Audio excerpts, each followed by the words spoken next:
Good morning. This is the 5th video of the series of episodes about talks about philosophers. Um, so in this episode I will be talking about Socrates.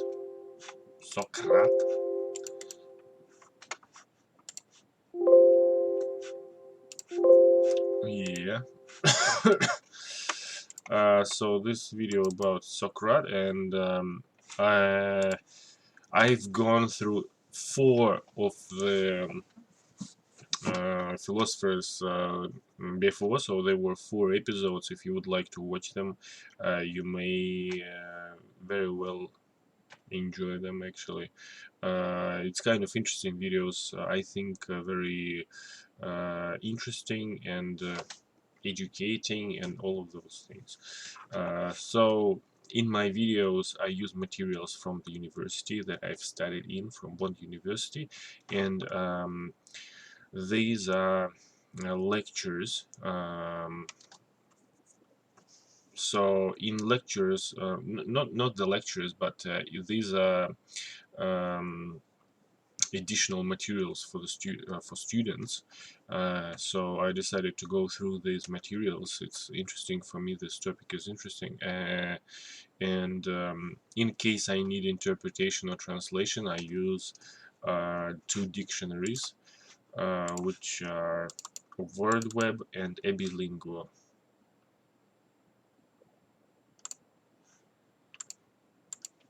So I have 2 dictionaries. In case I need them, I use them.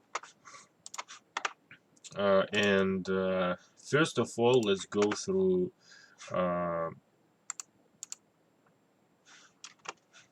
vocabulary of this tutorial. So virtuous, a good or admirable quality or property, virtue, moral excellence. Virtuous, character, courage, morale, immoral, morality, dialogue, vengeance, causing injury, humiliation, harm, in revenge of another person's actions. Justice, just, endurance, the ability to stand or bear pain or hardships, endurance. Trait, impiety, failing to honor or respect the gods. Revenge, avenge, retribution, payback in the form of physical or emotional humiliation. Ебать, пиздец, в пизду, сука, ебать, нахуй, блядь. Ладно, it's alright. So these are questions. So these questions, I noticed that I have already made 4 videos on this topic, and I have never gone through the tutorial discussion questions, because I should go through the previous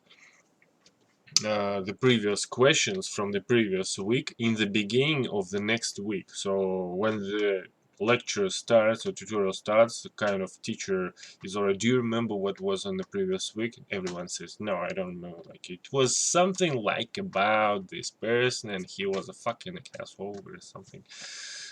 So no, so basically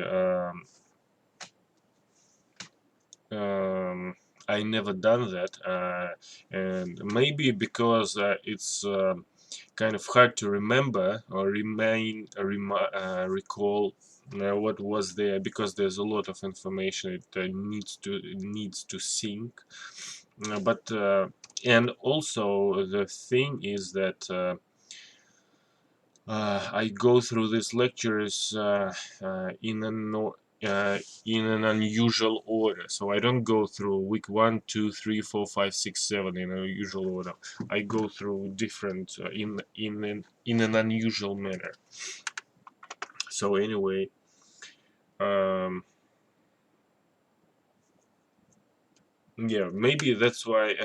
You know why? Because the previous week, I don't remember who I done the previous week.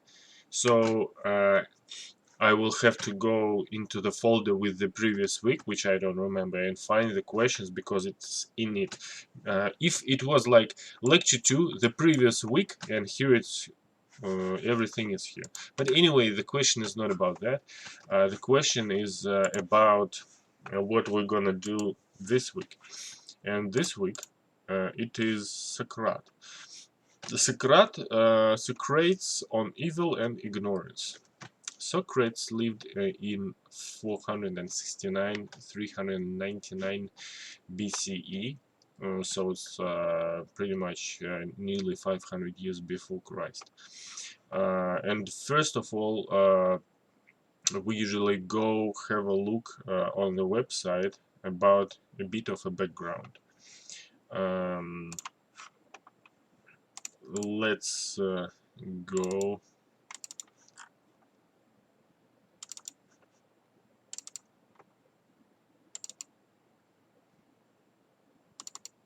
Так, здесь этого нет. Я знаю, что... вот он.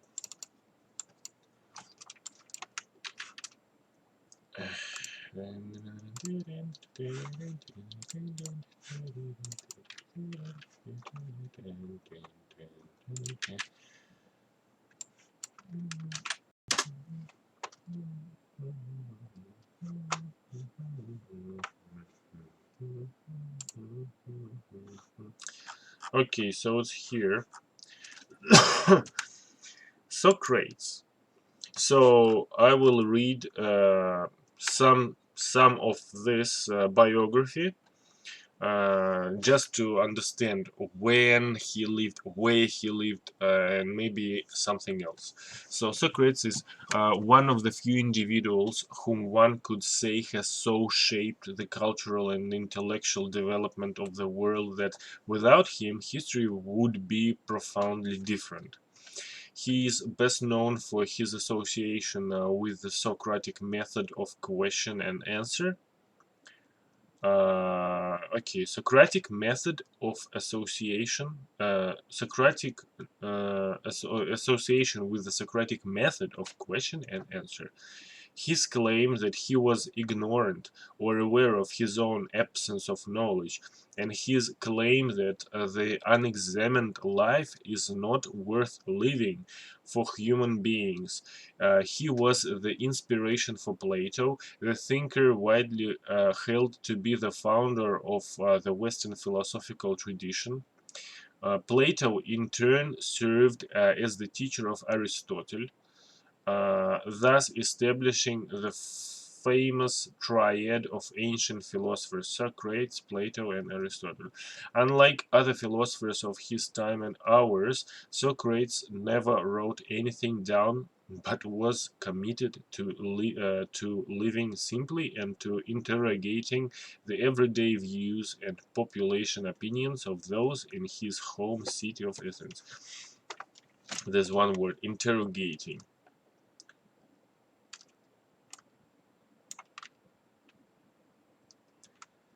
Okay. Interrogate. Расспрашивать, выспрашивать, допрашивать. So, interrogate living people who lived in his own city of Athens. At the age of 70, he was put to death at the hands of his fellow citizens on charges of impiety and corruption of the youth. His trial, along with the social and political context in which occurred, was warranted as much treatment from historians and classicists as his arguments and methods have from philosophers. Okay, so it's quite outstanding, or I think I'll have a look at the word.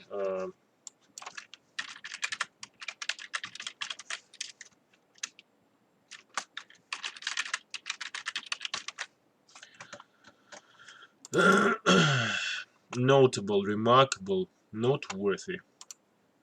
Okay, so that's what I want to say, that this is quite noteworthy and remarkable and notable. what is said here about him, so about his views. So he never wrote anything down, which is quite important, because I've gone through other philosophers, and even though they wrote something down, their works or something they done, um, it is still hard to find, and it has been still hard to find what the works that they done. I don't know, maybe it's easy, maybe something is easy to find on the internet from some of those philosophers, but pretty much the majority or many of those philosophers are said to be difficult to find the original works of them. Uh, so in this case, Socrates didn't even write anything down. So I'm interested how it's going to be said, and what is going to be said based on what, because when something is written, it's usually reinforced or based on something, as you know, probably. Uh, and maybe here it's gonna be somehow different. Uh,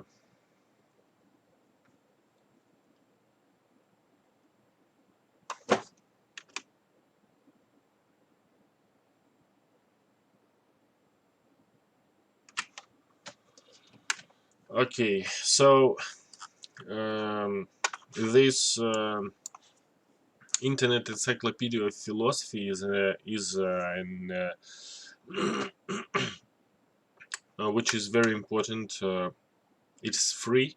You can go in here and have a look about philosophers, because it's Encyclopedia of Philosophy. So if you want to have a look, it's here. And you may have a look at what it tells about them. There's pretty much a lot of them, but not all. I know who is not here. I'm not sure why. But anyways, the thing is that it's peer reviewed as well, so it's an academic resource. So it may be used as a source of information in your academic work. So we had a look at that. Now let's have a look at what tutorial says. So he lived in pretty much 4.5 centuries before Christ, and spent just about his entire life unemployed in Athens before being condemned and put to death for seeking to replace Athenian gods with gods of his own and corrupting the youth. So it's very interesting. So it may make an opinion about this person, and but it's just one sentence. And if you have a look, you may form an opinion about him, but it's not the only source of information about him. There are also videos and everything on the internet, so what you can check. But anyways, our primary source of information about his views comes from early dialogues of Plato. So early dialogues of Plato is a work that Plato done. That's what I'm saying already. So primary source of information is not Socrates' work, but some other philosopher's work, who is Plato. And other sources include Xenophon's Memorabilia and Aristophanes' Play Clouds. In Aristophanes' play, first presented in 423, so it is when Socrates was 46 years old.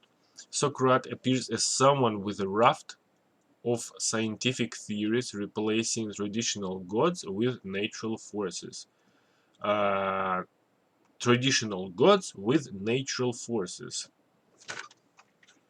Raft, what does it mean? Plot.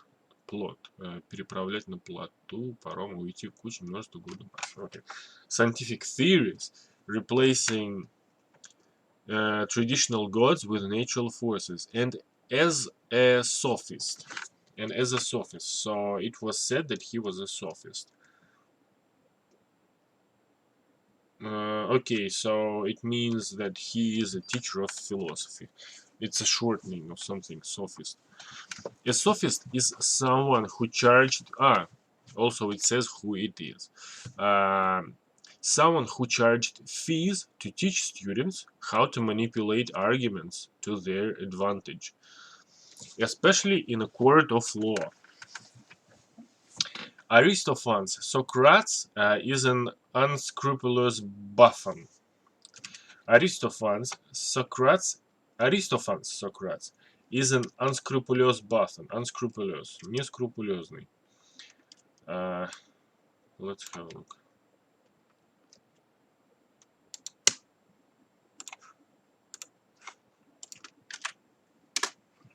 Without scruples or principles. Motivation deriving logically from ethical or moral principles that govern a person's thought. Okay, buffoon. What does buffoon mean? Буфон, футляр, шут, шутовый, пояснение. Понятно, шут. Понятно. And it is doubtful that it represents the historical Socrates accurately. So, yeah. So it's basically, it's just something said about Socrates. And in first place, in first case and in the second case, it's just something about Socrates, but made by other people. So it pretty much doesn't have to be true. It doesn't mean that it is true, because we always can be subjective. Our opinions may be subjective. Someone may think that, yes, he's a fucking idiot, right? Another one may think, he's alright. So anyways, Xenophon's Socrates is a highly conventional and rather dull moralist. Conventional and rather dull moralist, advising his charges that the highest virtue is obedience to the law. So Socrates, who was in Xenophon's views, Socrates is highly conventional and rather dull moralist, advising his charges that the highest virtue is obedience to the law. Highest virtue is obedience to the law. This, no doubt, leaves out much of Socrates' character and his views. So, the highest virtue is obedience to the law. Virtue, добродетель, достоинство. So, the most positive or the best thing that you may do is kind of be obedient to the law. Повиноваться закону. Самое лучшее, что ты можешь сделать, ебать, пиздец вообще. Хорошо, что его не так много. Plato's early dialogues offer the most persuasive portrait of the historical Socrates.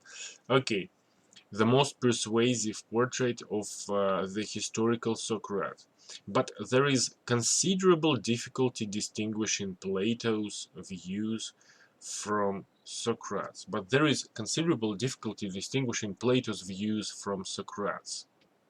Okay, so Plato's early dialogues offer the most persuasive portrait of the historical Socrates, but there is considerable difficulty distinguishing Plato's views from Socrates. So what it says is that their views were very similar, or it was kind of difficult to differentiate the views of Plato and Socrates. This is generally called the Socratic problem. Plato's early dialogues, the most important of which are Euthyphro, Apology, Protagoras, and Crito are generally taken as the best available guides to Socrates' thought. Okay, so if you want to have a look, a good guide to Socrates' thought, have a look at Plato's work. In them we find the characteristic doctrines ascribed to Socrates in the Western tradition. Ascribed. Приписан. Ну да, так я и подумал.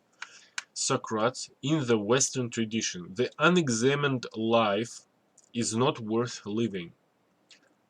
A wrongdoer is likely to find unhappiness and misery. A wrongdoer is likely to find unhappiness and misery. Nothing can harm the good and just person. Nobody does evil willingly. Nobody does evil willingly. I don't know, maybe someone does. That's strange. Maybe it's not not said in this way, or maybe it's something else, but I'm pretty sure that some people do evil willingly. Maybe it means that those people who do evil in the eyes of other people, so other people think, oh yes, that's for sure, this is evil, but the person who does it, he doesn't think that it is evil. He thinks that he's doing something else. Maybe it is good because I'm doing that, and this makes this, and that's why it's not evil, it's something else. Evil acts are the result of ignorance. Evil acts are the result of ignorance. In other of Plato's dialogues, Meno, Phaedo, and Symposium, Plato's mature thought tends to be mixed together with Socratic doctrines. In the Republic, a work we will examine next week, I'll have a look at that. Plato is clearly pursuing an original philosophy. In the lecture this week, we explore the main theme of Socratic ethics, as it emerges in the Crito, Euphro, Apology, Protagoras, and Bena. Okay, so in the lecture this week, понятно. So this tells that in the lectures we go through some things this week and next week and all the other things. Socrates' profession of ignorance. Let's have a look at this word. What does this mean? Род занятий. Профессия, сфера деятельности, богословие, право, медицина.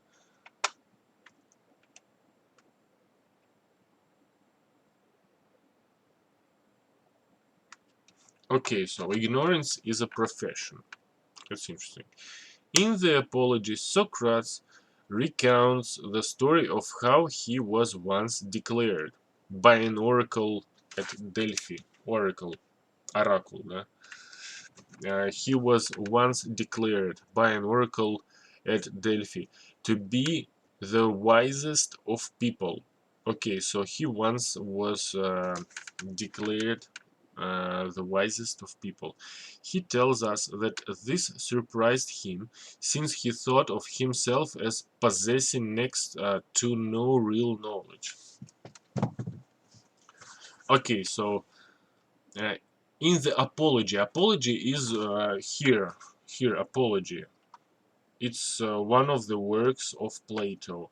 In the Apology, Socrates recounts the story of how he was once declared by an oracle at Delphi to be the wisest of people.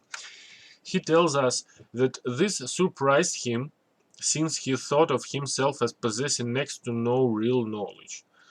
And this led Socrates to interview and examine the views of those with the greatest reputations for possessing knowledge. Okay, so what it made him? So he thought of himself as one who doesn't have any real knowledge.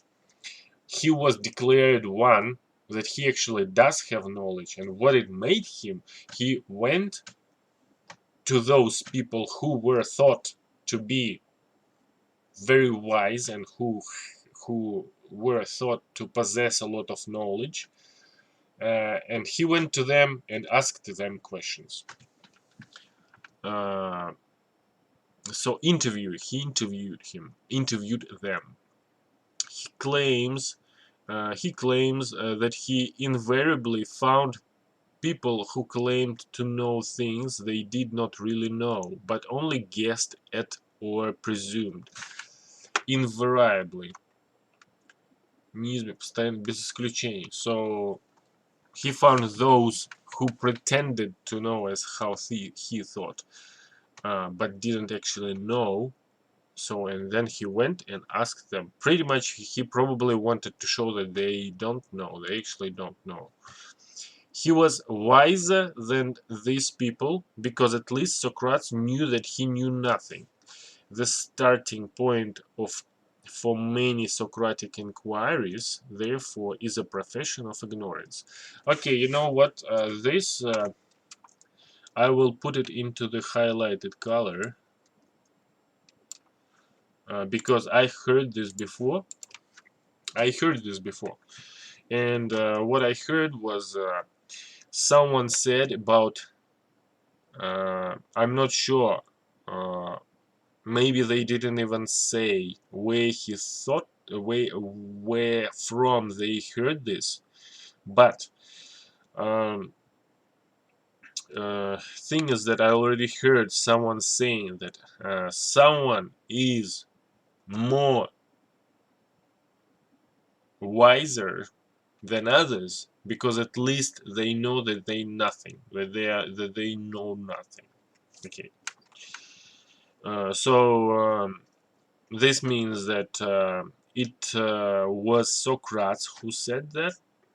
So he claims that he invariably found people who claimed to know things they did not really know.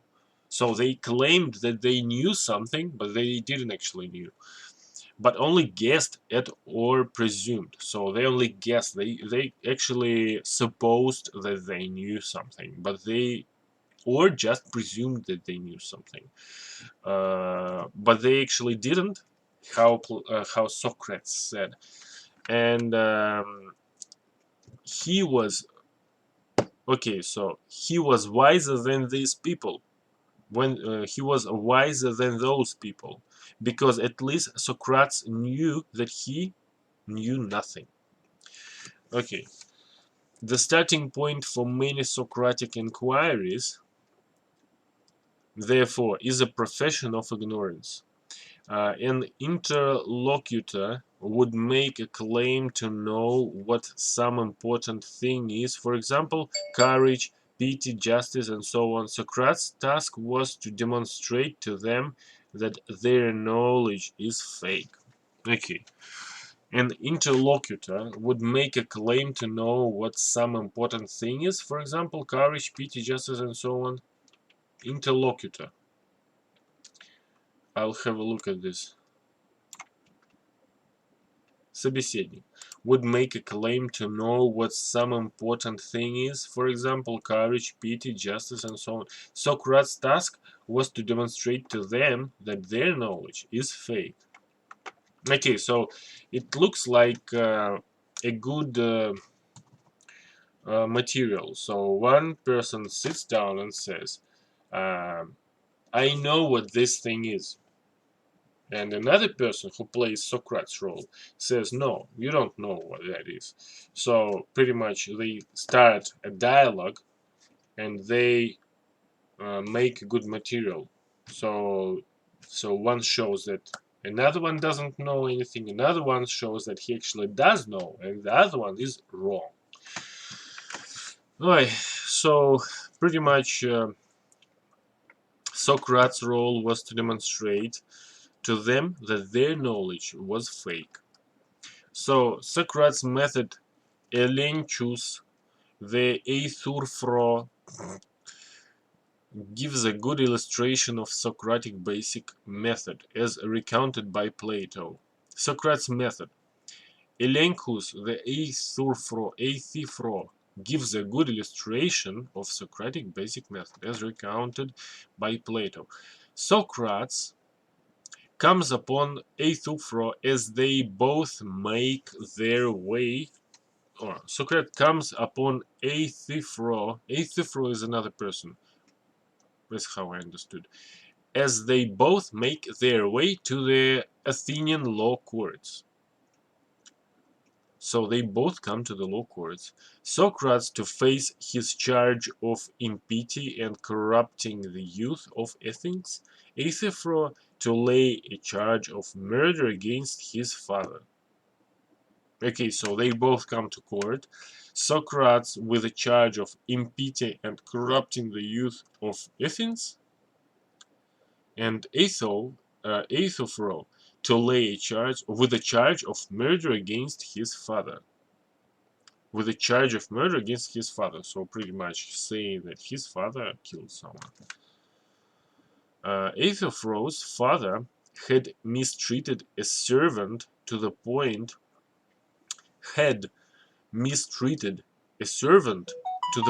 that he died, and Eithifros was charging his father with murder. He declares that it is the right, a pious thing. What does this mean?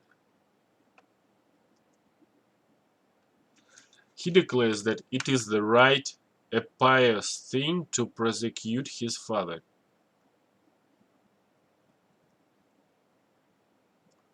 Okay, so he says that it is proper to prosecute his father, even if the killing was unintentional and of someone unrelated to him,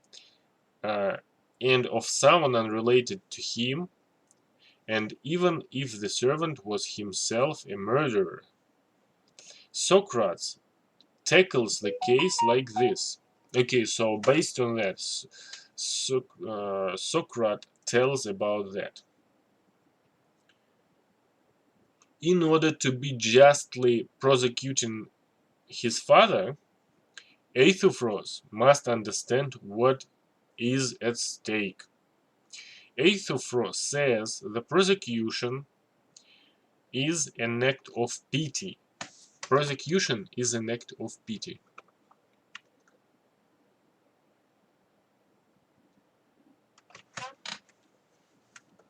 So he must understand what pity is. So what is it? Socrates then proceeds to demonstrate that Eithifro has no real understanding of what pity is. All his attempts to define pity fail. Socrates does not tell us what he thinks it is. He professes ignorance, but has the wisdom, at least to know that he doesn't fully understand the concept of pity. A philosopher may be wise because she finds mysterious things which other people wrongly take for granted.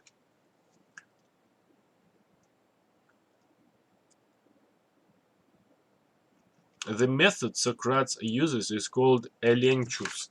Elenchus. Elenchus. Let's have a look. I don't know. A logical refutation. A refutation, the speech act of answering an attack on your assertions. Any evidence that helps to establish the falsity of something. Okay, that's, yeah.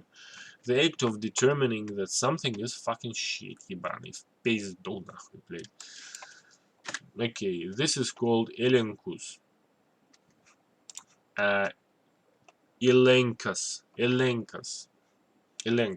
понятно. Yes, that's what I thought, because it tells that he uses elenchus.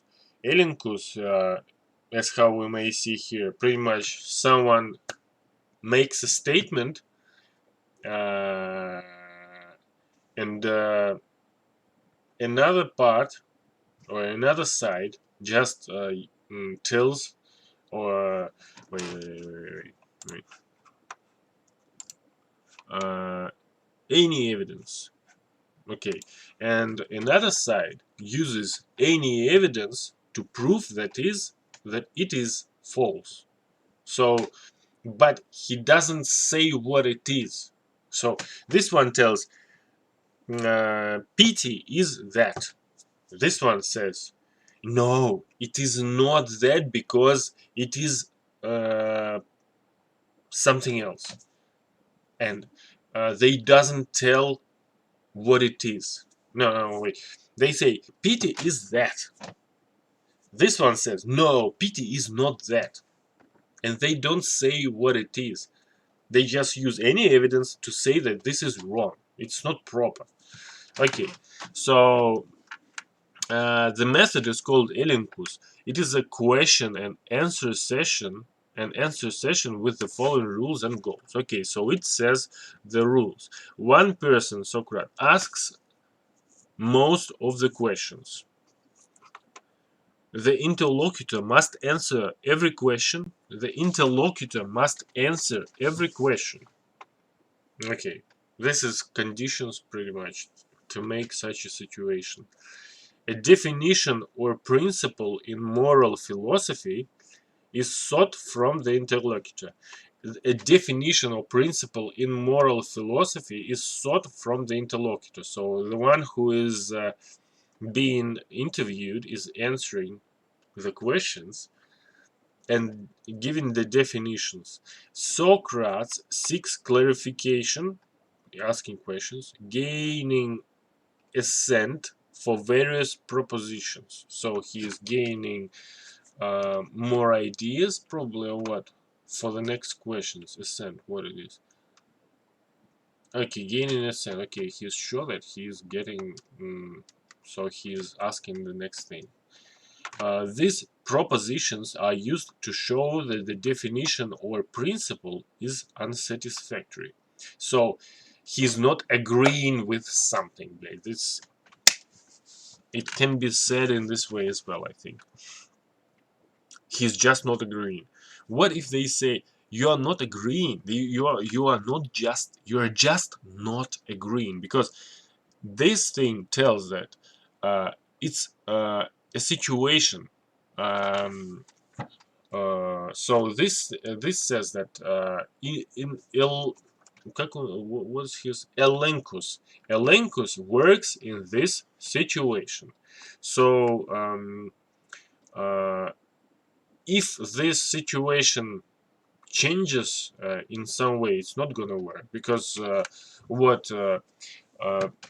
for instance, the one who is answering tells a person who is asking, yeah, so pretty much, so tell us what the pity is, and the answer will be probably I don't know, or another question that they ask to keep the other person answering.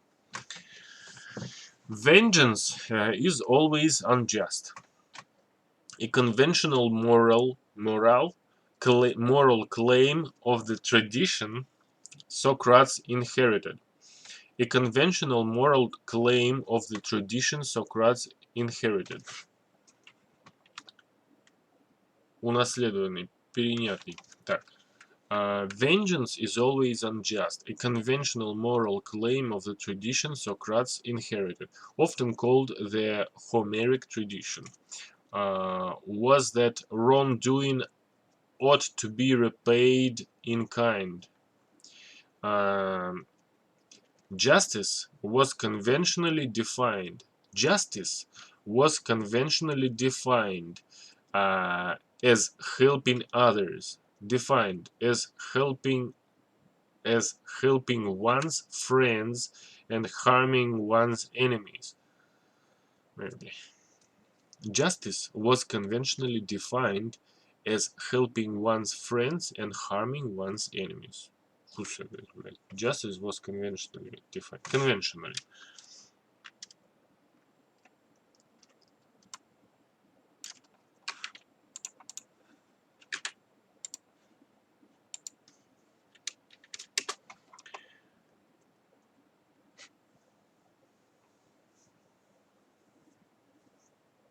Using energy for purpose, unimaginative and conformist, conforming with accepted standards.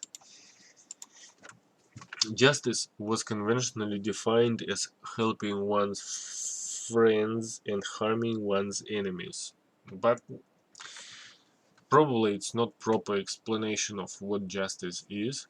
Socrates tries to rebut this claim in the Crito. Rebut. Yeah, but ебать, вот нахуй в пизду, блядь. You think it's proper? No. What if your friend done something bad to your enemy, блядь, and you see that it's you done bad to this enemy. Enemy hasn't done anything yet. I mean, he's an enemy, and he's everyone knows this. So it doesn't mean that we're gonna go and completely beat the fuck out of this thing for no reason. The reason is, but in this case, it's just two sides, and there are two sides. For instance, consider that this one is your enemy. We are not taking in consideration something that was taken before. This is the enemy, this is your friend, and your friend done something bad to the enemy, and you have to make justice, ебать, пиздец. At least it's not one person that makes it, I think, because there's a judge and there are other people in the court, and there's the whole court, and they kind of do justice, блядь. And there are different countries and there are different courts in countries. But consider that there is a possibility that bad or harm will be done to the enemy from your side. What will you do when you have to prove or claim or make justice to someone who you don't want to, for instance, or who you have to, but it's something that you are not willing to do? Something like that. So here it says helping one's friends and harming one's enemies. It's one-sided action. Justice is not one-sided action. That's why Socrates tries to rebut this claim in the Crito. Crito is I don't know. Crito is one of the Plato's works, but rebut is what? Давать отпор, противостоять, отражать. So pretty much it means that he claims that it is not true or not proper. Early in the dialogue, Socrates gets Crito to agree to the disastrous nature of having an evil and corrupted body. Early in the dialogue, Socrates gets Crito to agree. Crito is person, to agree to the disastrous nature of having an evil and corrupted body. Disastrous nature of having an evil and corrupted body. The health of the body is important, but so is the health of the soul. He puts the question to Crito. And will life be worth having if that higher part of man be depraved?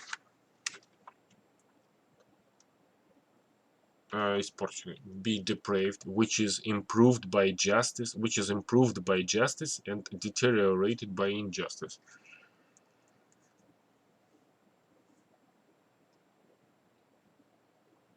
Okay, so he says that is it worth living if your soul is depraved, if you are not doing justice to it? Do we suppose that principle, whatever it be in man, which do with justice and injustice, to be inferior to the body?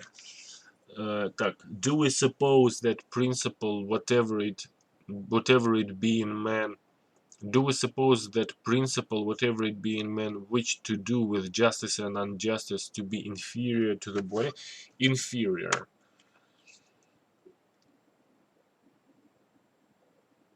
Okay, so he says the principle of justice is inferior to the body because probably no one wants to harm himself or something. Socrates gets Crito's agreement that not life but a good life is to be chiefly valued. Not life but a good life is to be chiefly valued. Chiefly. Главным образом. A good life is a just and honorable one. Doing wrong is always evil and dishonorable. From this, Socrates infers that we must do no wrong. And then we encounter the following argument. So Socrates says, and what of doing in return for evil, and what of doing in return for evil, which is the morality of the many? Is that just or not? Crito says it is not just. Socrates says, for doing evil to another is the same as injuring him. As injuring him? Crito says, very true. Socrates says, then we ought not retaliate or render evil for evil to anyone, whatever evil we may have suffered from him. Okay, then we ought not retaliate. Отвечать. Retaliate or render evil for evil to anyone, whatever evil we may have suffered from him.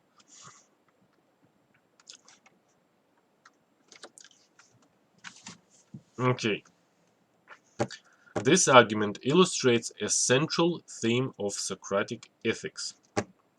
That doing wrong always harms the wrongdoer by corrupting Socratic ethics, that doing wrong always harms the wrongdoer by corrupting the higher part of themselves. Okay, so something that they do harms themselves. By diminishing them in the one aspect that counts for their well-being above all others. Okay, by corrupting the higher part of themselves, by diminishing them in the one aspect that counts for their well-being above all others. Okay, Socrates takes it that it is literally in our own interest to act rightly and avoid injury and harm to others. His ethics is primarily concerned with care of the self. So,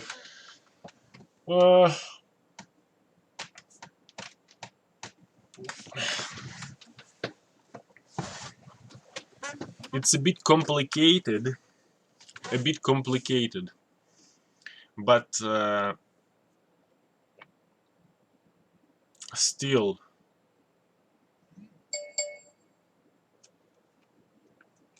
we'll have a look what goes further. Virtue is knowledge. One of the most arresting claims defended by Socrates is that virtue consists in knowledge of the good.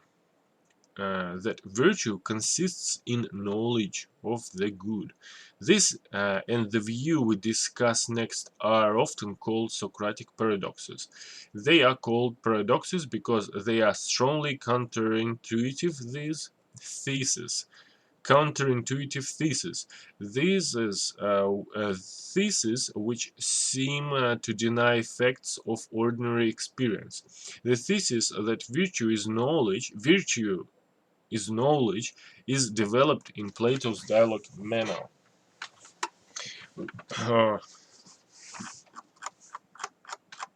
Ёбаный рот, блядь, пиздех и нихуя себе, блядь, тут сколько, тут ебать нахуй 7 страниц, блядь.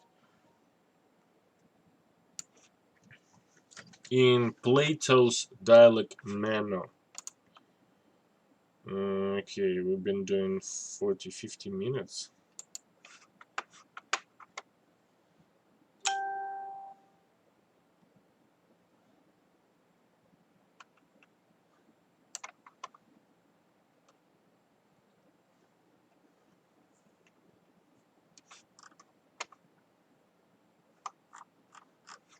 Okay, so further on goes dialogue manner.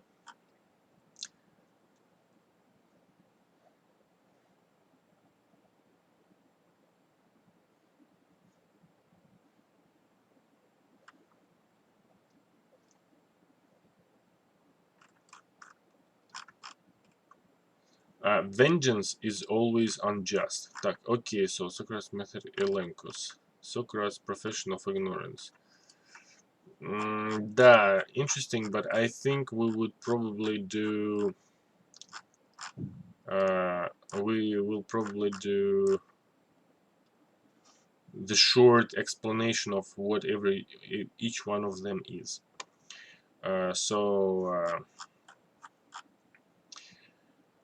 This perhaps shows that knowledge is a necessary for virtue. Okay, so the statement was that virtue is knowledge. Virtue is knowledge. And this dialogue, the dialogue, which is an abstract excerpt from the work of Meno, is or does show that knowledge is a necessary for virtue, but it doesn't show that knowledge is all we need in order to be virtuous. Okay, so knowledge is necessary for virtue, but it doesn't mean that it is the only thing we need to be virtuous. What else might Socrates be assuming that led him to hold that virtue just is a special kind of knowledge?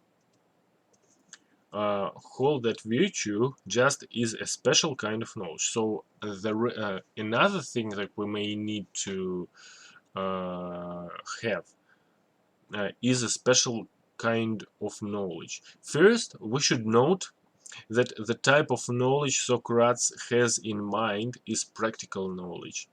In Plato's early dialogues, Socrates often compares the art of living with other arts or crafts, medical craft, or navigation, or horse breeding, and so on. To know the good is to know how to live well, how to bring it about that one's soul properly cared for. Uh, how to bring it about that one's soul properly cared for. The knowledge Socrates has in mind isn't theoretical knowledge of what is right. It is not mere recognition that a certain act is the right thing to do. It is not mere recognition, a recognition that a certain act is the right thing to do. Say, return a borrowed item that one has grown very fond of. It is knowledge not just that this is the just thing to do, but also knowledge of how it is to our own benefit, and not just to the benefit of the lender, that we return the borrowed item.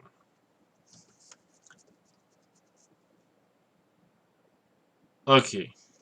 The second point to note is that Socrates might well be assuming what is called an egoistic theory of motivation. According to this, an egoistic theory of motivation. According to this theory, all of our actions are directed towards what we think is our own good. Okay, so this is interesting. Egoistic theory of motivation. The second point to note is that Socrates might well be assuming what is called an egoistic theory of motivation. Эгоистическая теория мотивации. According to this theory, all our actions are directed towards what we think is our own good.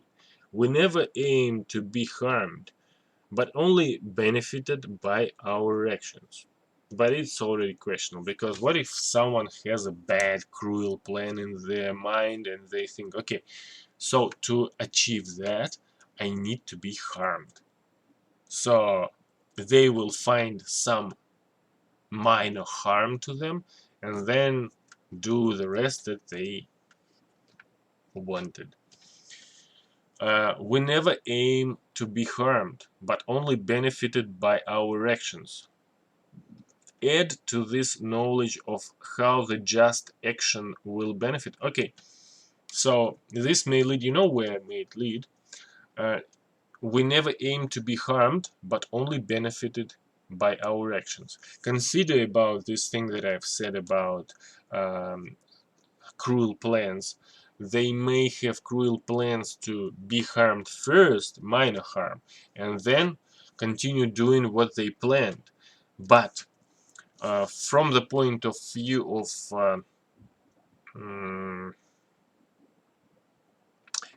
hedonists, there may be one big virtue, kind of for the whole life, one big virtue. You may be good, you may be doing some things, but there's one big virtue in the end, or something. If you do it, you're all right. So you may be doing some bad things, but there's one big virtue in the end. I think it's somehow related to this one big thing in the end. I may be not correct about the explanation of this thing, but this is to do with the hedonists, who think that there's one big virtue or something, and what we do adds to it or minimizes it or diminishes it, but the thing is that I think it's related to it or connected with it. So add to this knowledge of how the just action will benefit, and the unjust action harm us, and it starts to make sense that virtue is knowledge. Okay, virtue is knowledge because knowledge is the only missing ingredient. We already possess the motivation needed to act well. To complete the picture, we need to add adequate knowledge of what it is to act well. Adequate knowledge of what it is to act well, and why this is to our benefit. Socrates appears to be developing this egoistic view of human motivation in the following passage from the Meno. Okay, it shows the following passage. The following claims help to make sense of Socratic claim that knowledge is virtue, which of course does yet show Socrates to be right about any of this. Okay, first one. Knowledge, wisdom, is practical understanding of what is good and how it benefits us, and what is evil and how it harms us.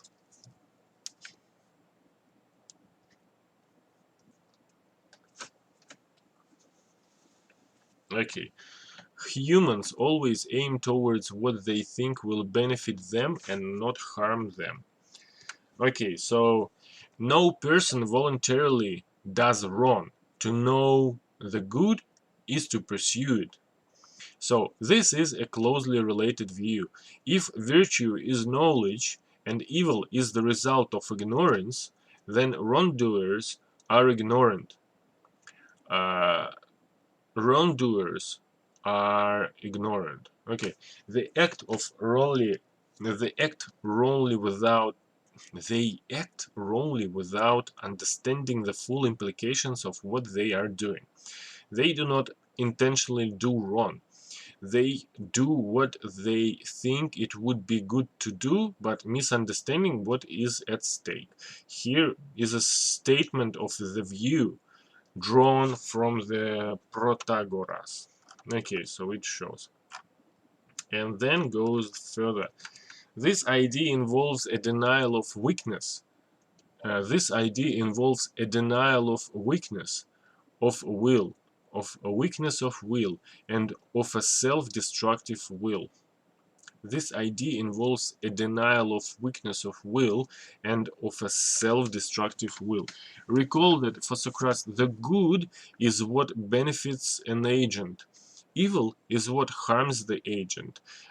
In the Protagoras, Plato has Socrates advance the idea that the good is to live a pleasant and pain-free life, and it is doubtful that Socrates held a view like this. So, a just person can suffer no harm. An unjust person is necessarily miserable. This is another of the so-called Socratic paradoxes.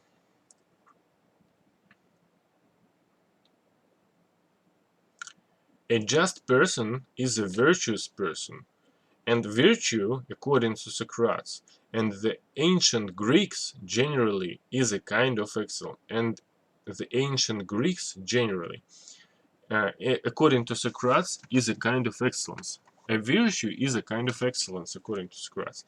And an excellent life is a life of virtue. Socrates must have thought that all harm, genuine harm, as opposed to apparent harm, is a kind of degradation of the self, a falling away of the excellence of one's life, a falling away of the excellence of one's life. A harmed life is a diminished life. In this case, one might see why it is that a just person cannot be harmed. Only injustice degrades the self, and thus only injustice can bring genuine harm to a person. An unjust person can never be anything but degraded and miserable. An unjust person can never be anything but degraded and miserable. A just person can never be harmed. Okay, it's interesting, but what I thought about the paradoxes, that it says that a just person can suffer no harm.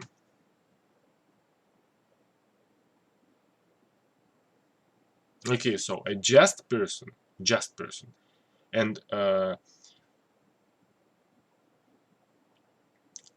and an unjust person is necessarily miserable. The thing is that I thought that a just person, okay, it's related to knowledge, because knowledge can be practical and theoretical. How can a just person have a practical knowledge of making harm to other people? Practical knowledge. So, if and also just person, what a just person is a virtuous person. A virtue, according to Socrates, is a kind of excellence. It's a no, uh, it's a knowledge. It's somehow related to knowledge. I think somewhere it says that virtue is knowledge. Uh,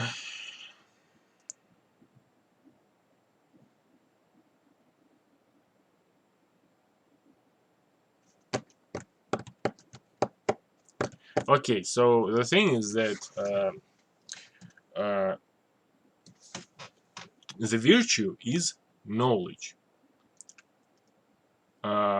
How can you be completely virtuous if you don't have practical knowledge of how to make harm to other people? So it means that to be completely just, you need to have practical knowledge of how to make harm to people, so that you know what it makes and know what good it makes. I don't know, I'll have a look. Maybe I think somewhere it says that virtue is knowledge. Wait a second. There should be where's the button to find where the word is?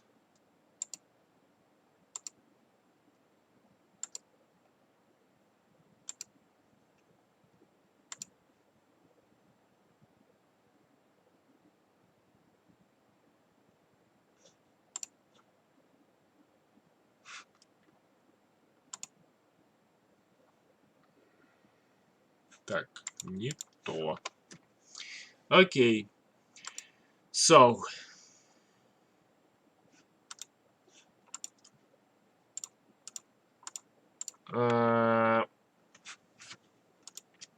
I'll have a look. Maybe I'll find it now, but anyways.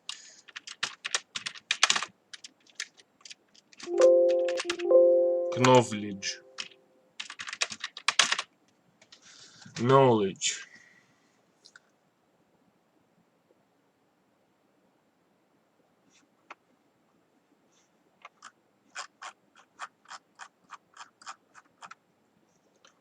Virtue is knowledge. Okay, so this is what it tells.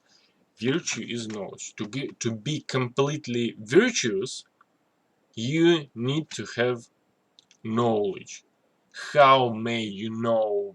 How may you be virtuous if you don't have practical knowledge of how to make harm to people, ебать?